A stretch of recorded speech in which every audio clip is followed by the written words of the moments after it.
Hi, my name is Luisa the Jesus, founder and president of LD Human Resources. Welcome to my new show, HR Real Talk. We'll be coming here weekly to answer all of your HR questions in a no-nonsense, no-fluff type of way.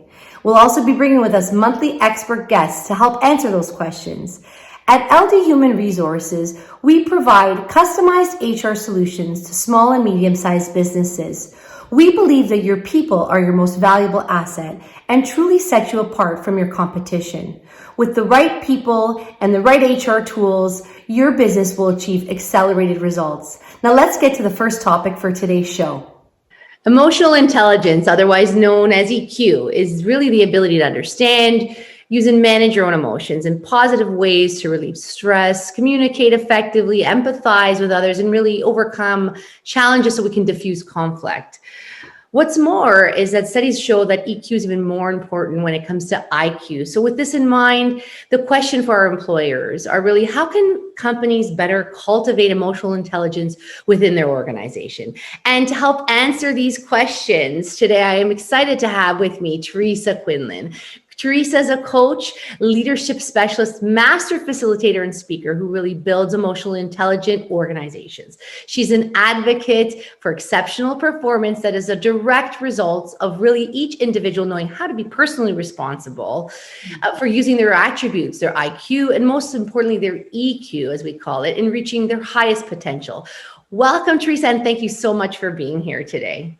Thanks, Luisa. It's great to be here. I'm excited.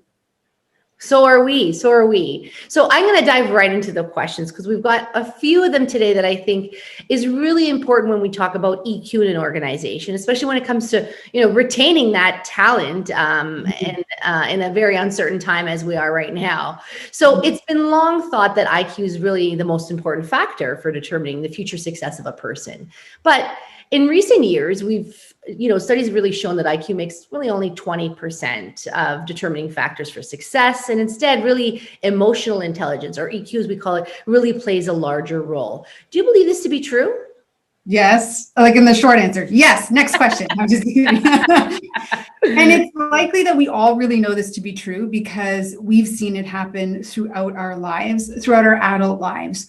We've seen the high school student who was the smartest, voted to be like the CEO of a company and have this exceptional success. And then we've noticed as we follow them, this wasn't what happened. Instead, what we saw was that middle of the pack person, as far as IQ goes anyways, the student who was the social butterfly. They can get along with anyone, whether it was the athletes, the drama club, the yearbook club, the teachers, the custodian, the choir. They ended up being the CEO of their company with hundreds of employees that report to them. And that's often because when our EQ, or our emotional intelligence, is not developed, our emotions get in the way and we behave really poorly. We use emotions as directives for how we're supposed to be behaving. And that toxic behavior is identified as bullying, judgmental, fear-driven, frustration-driven, disappointment. All of these really difficult things to manage show up. And so we rub people the wrong way and they don't stick around to find out how smart we are. They don't want us on our team. They don't want us on their project. They don't want us making decisions. So pretty much the short and the long run, EQ often matters way more than our IQ does. Thank you. I completely agree. Give us an idea of what really an emotionally intelligent organization looks like and how does it really differ from other companies or other organizations in that sense? One of the things you mentioned in the introduction is I advocate for individual ownership. So the first thing that's very different is the individual ownership for how one shows up to work, fully and completely the whole human. So an emotionally intelligent organization knows this very intimately and supports every individual's ability to show up fully and completely, to claim that responsibility for their well-being and their performance. Mm. And even when someone isn't able to show up fully and completely, because life throws us, hard knocks every once in a while, the emotionally intelligent organization has support in place, starting with their management and leadership, their peers, your executive leadership. Then we've got employee assistance programs, things like meditation rooms. Mm-hmm. So the EI organization has these systems and processes in place, and they are ensuring that everyone in the organization is emotionally intelligent, because you can't just have an executive team that's emotionally intelligent and then expect now everyone is. So you can still have toxic behaviors that appear. And we've all seen our waste management trucks that go by and they have the picture of the apples on the side and it says like one bad apple. And we know it spoils the whole bench. And so we can have any spoiling behavior in our organization that will bleed through, toxically impacting motivation, creativity, innovation. And so an emotionally intelligent organization pins every conversation around strategy, sales, and profit when someone's demonstrating emotional distress.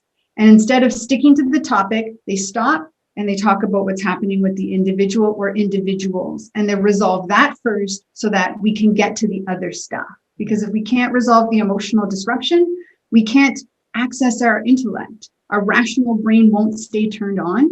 And then we make really bad decisions and we tarnish our relationships. It's really the foundation is what you're saying. And it has to be embedded in every aspect. Very, very key. So in that light, do you believe that creating an emotionally intelligent organization really positively impacts retention? And if so, how? Based on what we've covered so far, yes, an emotionally intelligent organization can only be built on ensuring that everyone is.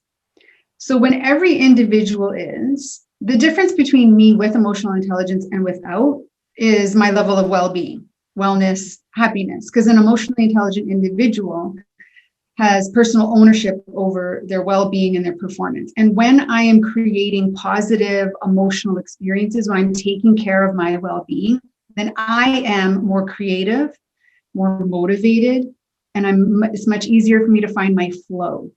Mm-hmm. And so when every single one of us is looking out for that, being in flow, using all of my talent to the highest level possible, then yes, when we look at defining retention, why do people stay? It's because they have the capacity and opportunity to do that in their workplace. Mm-hmm. So if as an individual, I'm doing that, and as an organization, we're providing that for people, then people are going to be self-actualizing in their workplace. And that positively impacts retention in a very big way. The number is 4 times. So an emotionally intelligent organization has 4 times greater retention and engagement than one that isn't. That's incredible. It's huge. Yeah. So what can employers do now to start building really that emotional intelligence in their organization? What are some tips that we can give them to start it today? Well, I hope it isn't too simple to say start, like just start. Do something, do anything. Whether you're having a professional like myself who understands how organizations operate, how leadership needs to operate, and how individuals need to operate. So having a coach, a facilitator, an emotional intelligence practitioner, having the right professional to guide your organization through is critical. But there needs to be an intentional plan, because emotional intelligence is not a flavor of the month thing. It's a multi-year commitment because it requires transforming behaviors, transforming people, transforming how the work is done, processes and procedures. You know, we transform people to be emotionally intelligent, but we keep hiring processes that aren't. Then we're just pulling people in that aren't emotionally intelligent, and we're constantly having to run this cycle of training people to be emotionally intelligent. So the first thing I think would start the conversation. The first thing, if you're interested in this work, is start the conversation with a professional that can tell you what it's going to be like. Thank you so much, Teresa. It was so informative. I myself learned more to be able to support our clients for sure. It's been a wonderful conversation. Really appreciate your time. And thanks again for joining us today. It's my pleasure. Thanks for having me, Luisa. Thanks for listening to today's episode of HR Real Talk. If you like what you heard, be sure to hit the like button and leave us a comment below to let us know what you think. Don't forget to follow us every week to hear more answers to your HR questions. For a free consultation, visit ldhr.ca. We'd love to hear from you. See you next week.